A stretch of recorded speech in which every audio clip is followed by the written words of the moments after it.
Hey everyone, welcome back. If you're the kind of person who's always looking to, get the absolute most out of every single day, well, you are in exactly the right place. Today's explainer is all about taking dense, complex psychological research and translating it into a super practical, everyday toolkit, literally stuff you can start using the second we finish up here.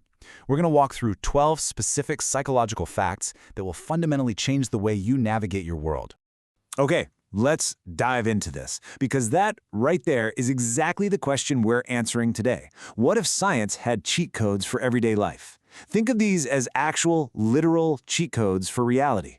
We aren't talking about abstract theories or textbook fluff. We are talking about highly actionable, scientifically backed ways to instantly improve your mood, supercharge your social life, and finally master those really difficult habits. So, here's our game plan for today. We're going to hit 3 main areas. First up, hacking your mood. Second, mastering social dynamics. And third, navigating conflicts and habits. All right, kicking things off with Section 1, hacking your mood. Let's look at how you can instantly change your brain state. 10. That is the magic number. Literally just 10 minutes of direct morning sunlight is all it takes to completely alter the trajectory of your day. The science on this is amazing. It shows that 10 short minutes of direct sunlight acts as a massive, powerful mood stabilizer. It immediately boosts your vitamin D, which then triggers all these pleasurable hormones in your brain, acting as a real preventative measure against depressive symptoms. In fact, in countries that get very little sunlight, we see way higher rates of those symptoms. So get outside and grab those 10 minutes. Moving on, there's this crazy thing researchers call perceptual expectation. A really fascinating study back in 2011 proved that the music you listen to literally changes your visual perception. It's wild.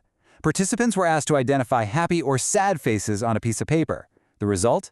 When listening to sad music, people actually saw more sad faces. But when they listened to happy music, they suddenly saw happy faces. Your brain actually starts seeing the physical world based on what your ears are hearing. It's exactly why fast, intense music pushes you through a tough workout, and soft music is your absolute best friend for deep focus. Okay, picture this. You're driving in your car, heading to a highly stressful presentation at work. You're nervous, your anxiety's spiking, right? How do you calm down? Well, according to psychology, you should turn on your absolute favorite song and just start singing out loud. I know, it sounds a little weird, but singing physically forces your brain to release oxytocin, and that powerful chemical rapidly lowers your cortisol levels and drops your heart rate. It literally replaces all that stress with calm, collected confidence. Now, I gotta ask you something directly. Can you really multitask? Seriously, think about our modern habits for a second. Have you ever tried to read a book while the TV is on in the background, totally convinced you're absorbing both things perfectly? Well, it turns out neuroscience completely debunks this. We aren't multitasking at all. What we're actually doing is something called context switching. Unless a task is fully on autopilot, like say walking while you're talking, your brain just simply cannot perform 2 active cognitive tasks simultaneously. When you try to read and watch TV, your brain is just frantically bouncing its focus back and forth between the two. It just creates this completely false illusion of productivity. Let's move outward a bit and jump into Section 2, Mastering Social Dynamics. These are your absolute cheat codes for social charm. You know, psychologists have known for a long time that the absolute sweetest sound to anyone's ears is their own name. Actively using someone's name during a conversation makes them feel instantly important and just deeply valued. Think about the flip side. Notice how insulted and kind of minimized you feel when someone forgets your name. It stings, right? To build instant likability with someone new, simply pepper their name naturally into your chat. It works like magic. This next trick is incredibly powerful if you're talking to someone who's maybe struggling to open up, or if you just want to keep a conversation flowing effortlessly. Here's what you do. Just ask them a question, and then stay perfectly silent. Maintain eye contact and just wait. Human beings naturally, instinctively hate awkward silences. To avoid that discomfort, the other person is almost always going to step in to fill the void. They'll start revealing more information, and boom, the dialogue is alive again.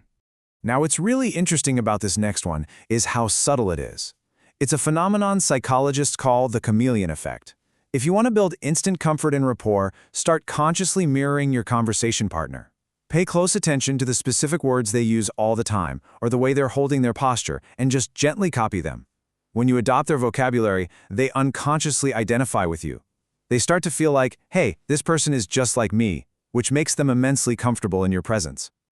There's this great quote from the Dalai Lama. When you talk, you are only repeating what you already know. But if you listen, you may learn something new.